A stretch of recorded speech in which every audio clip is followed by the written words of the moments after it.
स्वागत है आप सभी का। इससे पहले हमने पर्यावरण की बीमारी वाले टॉपिक में जीवाणु और विषाणु से होने वाली बीमारियों के ऊपर अच्छे से डिस्कशन किया है। कौन सा बीमारी किस जीवाणु से होता है और साथ ही साथ कौन सा बीमारी किस विषाणु से होता है। ये उसी का सेकेंड वीडियो है, सेकेंड पार्ट है। इसमें हम कवक, प्रोटोजोआ और कृमि से होने वाली बीमारियों को समझेंगे प्रॉपर नाम के साथ, जो कि एग्ज़ाम में पूछे जाते हैं। चलिए शुरू करते हैं। कवक जनित रोग, फंगल डिसीजेस, कवक से होने वाली बीमारियां, जिसमें पहला है एस्परजिलस अस्थमा। इसके देखिए कॉजेटिव ऑर्गेनिज्म, इसके रोग कारक का नाम क्या है? तो एस्परजिलस फंगस। एस्परजिलस कवक इसके रोग कारक का नाम है, इसके कवक का नाम है। दूसरा बीमारी है बाल्डनेस, गंजापन। इनके कॉजेटिव ऑर्गेनिज्म का नाम क्या है? तो इसे आप लोग याद रखेंगे, ये इंपॉर्टेंट है। Tinea capitis. क्या नाम है? Tinea capitis. इस कवक के कारण कौन सा रोग हो जाता है? बाल्डनेस, गंजापन। अब गंजापन क्या होता है ये तो बताने की ज़रूरत किसी को है ही नहीं, आप सभी लोग जानते हैं। अगला है इसी में स्कैबीज, खाज। इसके कॉजेटिव ऑर्गेनिज्म कौन है? तो इसका नाम आप याद रखेंगे, अकेरस स्कैबी। अकेरस स्कैबी इसके रोग कारक का नाम है, जो कि इम्पॉर्टेंट है। इसमें मेन ये इम्पॉर्टेंट है, ये क्वेश्चन एग्ज़ाम में पूछा जा चुका है। चलिए आगे देखते हैं। कवक से होने वाला एक और बीमारी है athlete foot disease, athlete foot रोग। इनके कॉजेटिव ऑर्गेनिज्म का नाम क्या है? तो टीनिया पेडिस। क्या नाम है इसके रोग कारक कवक का? नाम है टीनिया पेडिस। इसे क्या कहा जाता है? एथलीटिज्म भी कहा जाता है। इसे भी आप लोग याद रखेंगे। उसके बाद अगला है रिंग वॉर्म, दाद। अब इस रोग से भी आप सभी लोग अच्छी तरह से परिचित हैं। रिंग वॉर्म, दाद से भी आप सभी लोग परिचित हैं, इसको भी बताने की ज़रूरत तो है नहीं। बस इतना जान लीजिए इनके पॉजिटिव ऑर्गेनिज्म कौन है, किस कवक से होता है? तो ट्राइकोफाइटन। इसके कवक का नाम क्या है? ट्राइकोफाइटन। जिससे कौन सा रोग हो जाता है? रिंग वॉर्म रोग हो जाता है। रिंग वॉर्म मतलब दाद का जो रोग है वो किससे होता है? तो ट्राइकोफाइटन। नाम याद रखेंगे, ये इंपॉर्टेंट है, एग्ज़ाम में पूछा जा सकता है। चलिए आगे देखते हैं। प्रोटोजोआ जनित रोग, प्रोटोजोअल डिसीजेस, प्रोटोजोआ से होने वाले रोग, जिसमें सबसे पहला जो रोग आपको दिख रहा है मलेरिया, बहुत फेमस रोग है और कभी न कभी किसी न किसी को हुआ भी होगा। अब ये है क्या, होता कैसे है? इसमें जो भी ये 2 पॉइंट लिखा है और 2 पॉइंट में जो एक्सटेंड करके लिखा है सब इंपॉर्टेंट है, पॉइंट टू पॉइंट एग्ज़ाम में पूछा जा चुका है, इसे आप लोग याद रखेंगे। ध्यान से देखिए क्या लिखा है। पॉजिटिव ऑर्गेनिज्म, इनके रोग कारक का नाम क्या है? तो सबसे पहला क्वेश्चन तो यही बनता है, इनके रोग कारक का नाम क्या है? प्लाज्मोडियम।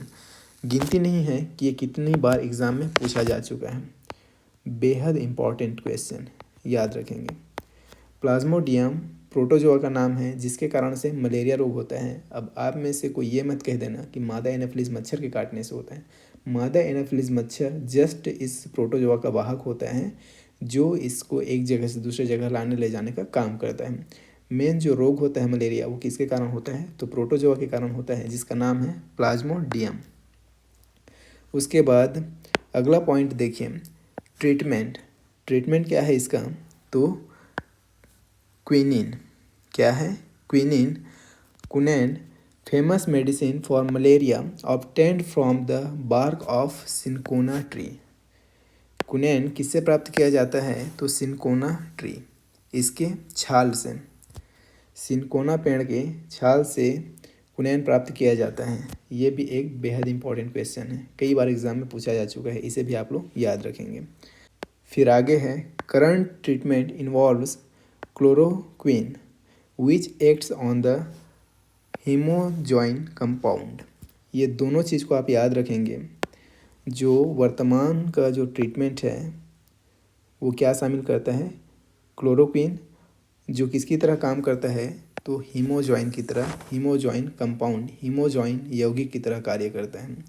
दोनों को याद रखेंगे, दोनों इंपॉर्टेंट हैं। कुल मिला के बात यह है कि ये जो रोग है जिसके बारे में हम अभी पढ़ रहे हैं मलेरिया, ये अपने आप में इम्पॉर्टेंट है।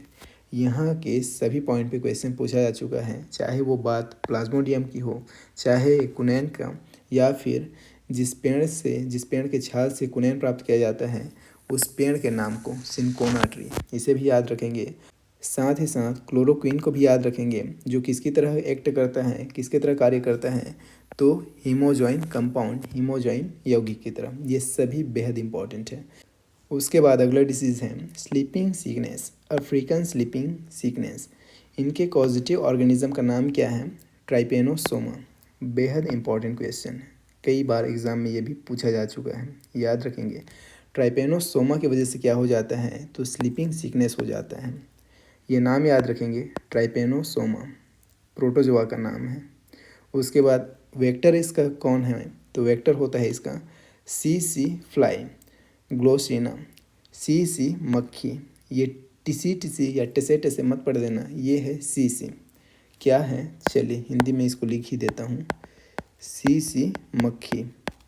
सी मक्खी इसका वाहक होता है। किसका वाहक होता है? तो ट्राइपेनोसोमा का वाहक होता है, जिसकी वजह से क्या होता है? जिसकी वजह से होता है स्लीपिंग सिकनेस। आई होप ये चीज़ें आपको क्लियर हो गया होगा। चलिए आगे देखते हैं, अगला रोग कौन सा है? लिस्मेनियासिस, काला जार, जिसे क्या कहा जाता है? काला अजार भी कहा जाता है, काला जार भी कहा जाता है, लिस्मेनियासिस भी कहा जाता है। जिनके कॉजेटिव ऑर्गेनिज्म कौन होता है? तो याद रखेंगे, लिस्मानिया होता है। कौन होता है? लिस्मानिया। ये एक प्रोटोजोआ है जिससे काला जार रोग हो जाता है। अब इसका वेक्टर कौन होता है, इसका वाहक कौन होता है? तो सैंड फ्लाई होता है, सैंड मक्खी होता है। इसे भी आप लोग याद रखेंगे। उसके बाद अगला रोग है अमीबिएसिस, अमीबी पेचिस। जिनके कॉजेटिव ऑर्गेनिज्म का नाम क्या है? तो नाम को पढ़िए ध्यान से, क्या लिखा है? एंट अमीबा हिस्टोलिटिका। और ये क्वेश्चन ऑलरेडी सीजीटेट के एग्ज़ाम में पूछा जा चुका है। ऑलरेडी ये क्वेश्चन सीजीटेट के एग्ज़ाम में पूछा जा चुका है। क्या पूछा था एग्ज़ाम में? तो अमीबिएसिस किसके कारण होता है करके पूछा गया था। अमीबिएसिस के रोग कारक का नाम क्या है पूछा गया था, इसका कारण पूछा गया था। और ऑप्शन में आपको कुछ उटपुटांग नाम दिया गया था, जिसमें एक नाम था एंट अमीबा हिस्टोलिटिका, जो एक प्रोटोजोआ का नाम है, जिसको आपको सिलेक्ट करना था और मैं खुद इसको सिलेक्ट करके आया था। तो ऐसा सवाल भी पूछा जाता है, इसीलिए आपको प्रॉपर जो नाम है, जीवाणु का नाम है तो जीवाणु का नाम, बैक्टीरिया का नाम है बैक्टीरिया का नाम, कौन सा रोग किससे होता है, हर एक चीज़ आपको प्रॉपर अच्छे से बता रहा हूँ, जो मैंने खुद पढ़ा था, जैसा कि मैंने खुद तैयारी किया था वैसे ही तैयारी आपको करा रहा हूँ। तो ये ऑलरेडी एग्ज़ाम में आया हुआ क्वेश्चन है, ऐसे ही क्वेश्चन एग्ज़ाम में आते हैं।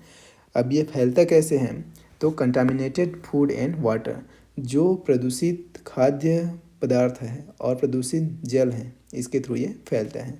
उसके बाद अगला रोग है पायरिया। अगला रोग कौन सा है? पायरिया। अब इनके कॉजेटिव ऑर्गेनिज्म का नाम क्या है? तो इसको भी पढ़िए, क्या लिखा है? एंट अमीबा जिंजीवेलिस। क्या लिखा है? एंट अमीबा जिंजीवेलिस। और ये भी सीजीटेट के एग्ज़ाम में पूछा जा चुका है। और जब भी पूछा गया था, ये दोनों क्वेश्चन एक साथ पूछा गया था। एग्जैक्ट मुझे याद नहीं है कि 2022 के सीजीटेट के एग्ज़ाम में पूछा गया था कि 2021 के, लेकिन क्लियरली इतना याद है कि ये दोनों क्वेश्चन पूछा था और दोनों क्वेश्चन को मैं करेक्ट सॉल्व करके आया था। मैंने पायरिया का कारण पूछा गया था कि पायरिया किसकी वजह से होता है, तो मैंने वहाँ पे टिक किया था एंट अमीबा जिंजीवेलिस। और अमीबिएसिस किसके थ्रू होता है करके पूछा गया था, तो मैंने वहाँ पे टिक किया था एंट अमीबा हिस्टोलिटिका। ये दोनों मेरा करेक्ट हुआ था, दोनों क्वेश्चन मैं करेक्ट बना के आया था। तो इस तरह से सवाल पूछते हैं व्यापम। देख रहे हो लेवल ऑफ डिफ़िकल्टी। तो आपको लग सकता है कि मैं बता रहा हूँ तो टफ़ बता रहा हूँ या फिर इंग्लिश में पढ़ा रहा हूँ, जो भी है। तो देखिए, अगर आप टीचर की तैयारी कर रहे हैं तो इतना इंग्लिश तो आपको आना चाहिए। और इंग्लिश में सिर्फ ये लिखा है और साथ ही साथ हिंदी में भी ट्रांसलेट किया हुआ लिखा है यहाँ पे। और मैं बोल तो हिंदी में ही रहा हूँ ना, तो समझने में आपको कोई भी दिक्कत नहीं होगा। बशर्ते ये डिपेंड करता है कि आप सीखने के लिए कितने तत्पर हैं, आप सीखने के लिए कितना मोटिवेटेड हैं। तो देखिए, पायरिया किससे होता है? एंट अमीबा जिंजीवेलिस से, जो क्या है? एक प्रोटोजोआ है। तो ये दोनों क्वेश्चन बेहद इंपॉर्टेंट है। ऐसा नहीं है कि एक बार पूछा जा चुका है तो बाद में नहीं पूछेंगे, कई बार पूछा जा सकता है। क्वेश्चन बार बार रिपीट होते हैं, क्वेश्चन बनते ही रिपीट होने के लिए है, इस बात को आप याद रखेंगे। चलिए आगे चलते हैं, आगे देखते हैं कृमि जनित रोग, वार्म डिसीजेस। कृमि से होने वाले रोग कौन कौन से हैं, जिसमें सबसे पहला है एस्केरियासिस। इनके कॉजेटिव ऑर्गेनिज्म का नाम क्या है, तो एस्केरिस। क्या है इसका नाम, एस्केरिस एक कृमि का नाम है जिससे क्या होता है, एस्केरियासिस होता है। और ये फैलता कैसे है, तो कंटामिनेटेड फूड एंड मिल्क, संदूषित खाना और दूध से। ट्रीटमेंट क्या है इसका, अल्बेंडाजोल टैबलेट। जब किसी को एस्केरियासिस हो जाता है तो उसको अल्बेंडाजोल टैबलेट खिलाया जाता है, जो इसका ट्रीटमेंट है। उसके बाद अगला रोग है फाइलेरियासिस, फाइलेरिया, जिसे बोला जाता है एलिफेंटियासिस। हिंदी में बोलते हैं इसको हाथी पाँव, जिसके बारे में आप लोगों ने सुना भी होगा। ये फैलता कैसे है, ये होता कैसे है, इनके रोग कारक का नाम क्या है, तो इनके रोग कारक का नाम है वुचेरिया बैंक्रॉफ्टाई। क्या है इसका नाम, वुचेरिया बैंक्रॉफ्टाई, जिससे आप लोग याद रखेंगे। ये भी बेहद इंपॉर्टेंट क्वेश्चन है, एग्ज़ाम में पूछा जा सकता है, और ये भी एस्केरियासिस भी इम्पॉर्टेंट है। इसका वेक्टर कौन होता है, तो फीमेल क्यूलेक्स मॉस्किटो, इसको भी पूछा जा सकता है। इनका वेक्टर कौन होता है, तो फीमेल क्यूलेक्स मॉस्किटो, याद रखेंगे। देखिए, जो भी चीज़ें मैं आपको बता रहा हूँ बिल्कुल टू द पॉइंट है, आपके एग्ज़ाम के लेवल का है, तो आप इसको बिल्कुल भी नज़रअंदाज नहीं करेंगे, सीरियसली पढ़ेंगे अगर आप सिलेक्शन लेना चाहते हैं तो। और जो भी मैं पढ़ा रहा हूँ इसका आप नोट बनाते चलेंगे। चलिए आगे देखते हैं। एक अन्य कृमि रोग, प्लेटी हेलमिंथिस डिसीज़, क्या है, तो टीनियासिस एक बीमारी है। कॉजेटिव ऑर्गेनिज्म कौन है इसका, तो टीनिया सोलियम। कॉजेटिव ऑर्गेनिज्म, रोग कारक का नाम क्या है, टीनिया सोलियम। इसे क्या कहा जाता है, तो टेप वॉर्म भी कहते हैं। फैलता कैसे है, तो कंटामिनेटेड फूड एंड वाटर, संदूषित खाद्य पदार्थ और संदूषित जल से फैलता है। तो इस तरह से इस क्लास में हमने क्या देखा, प्रोटोजोआ से होने वाली बीमारियों को देखा, प्रोटोजोअल डिसीजेस, साथ ही साथ प्रोटोजोअल डिसीजेस, और क्या देखा, तो फंगस से होने वाली बीमारियों को देखा, फंगस से होने वाली बीमारियों को देखा, साथ ही साथ वॉर्म, जो कृमि से होते हैं बीमारी, इन सभी को अच्छे से देखा। और ये ऐसे टॉपिक है जहाँ से अक्सर क्वेश्चन पूछे जाते हैं। ये बेहद इंपॉर्टेंट टॉपिक है अपने आप में, इसीलिए हमने इसको 3 पार्ट में डिवाइड किया है।